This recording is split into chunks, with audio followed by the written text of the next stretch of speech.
your dreams.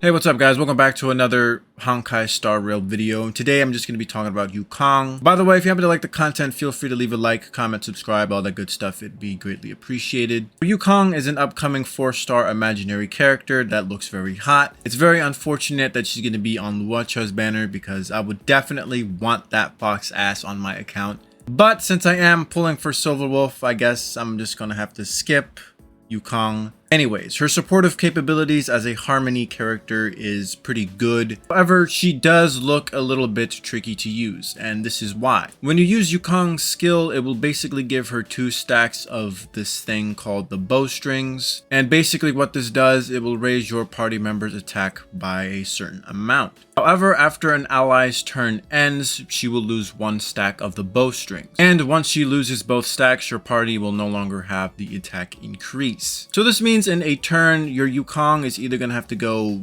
first at the very beginning, or she's going to have to be dead last. Might be better for her to go very dead last, because whenever she uses her skill, basically have that attack increase for 2 more actions. And if the following characters that go after Yukong are not your damage dealers, then it's basically going to be a waste of a buff. For example, you have Yukong use her skill and then Natasha goes next. It's basically going to be a waste on Natasha because she's not a damage dealer, she's a healer. And if you have a preservation character like Japard going after Natasha, you just basically wasted the buff, because that buff will be very useful for whoever your DPS is. So you would want Yukong to be dead last, and after she uses her skill, hopefully your DPS, who is supposed to be very fast, will, go next in the next turn, and they will basically make a use out of that buff. I was a little confused at the final description of the skill. When it's the turn where Yukong gains roaring bowstrings by using skill, roaring bowstrings will not be removed. Now, for whatever reason, this kind of stumped me. I was like, what the fuck does that even mean?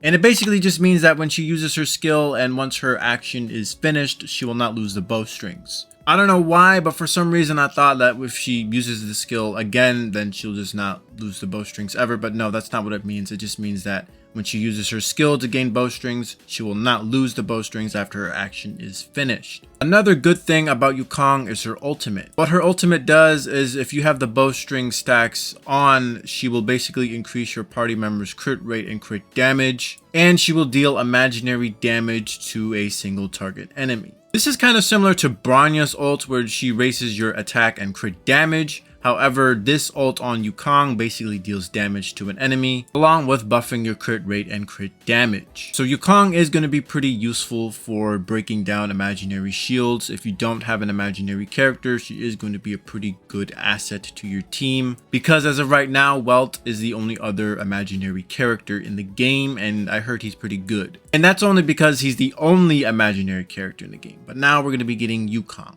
Yukong does seem pretty Eidolon hungry. Her E6 is just really good. It's basically whenever she uses her ultimate, she will immediately gain 1 stack of a bowstring, which basically means that whenever she uses her ult, your party members are going to get a attack boost. Another good Eidolon on her is her E2.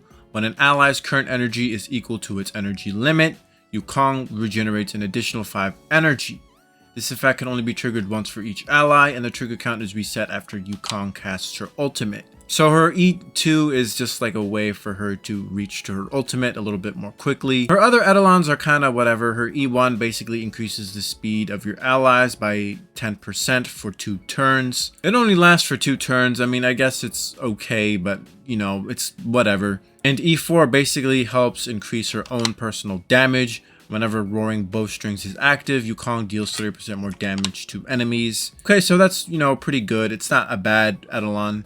In conclusion, I do think Yukong is going to be a pretty great addition to the game. She is an imaginary Harmony character, a supportive character. You can put her in a hyper carry team. You can put her in another team that needs a support. She's also going to be in the same banner with Lua Cha, who is a lot more free-to-play friendly for players. I would recommend that most people should pull for Lua Cha because he is a healer, and you do need another healer in order to play against the Mirrors of Chaos. If you do care about progressing in that game mode, then yeah, I do think pulling for Lua Cha and hopefully getting Yukong on the process will be a pretty good bet for your account. Anyways, that's just my final thoughts about Yukong.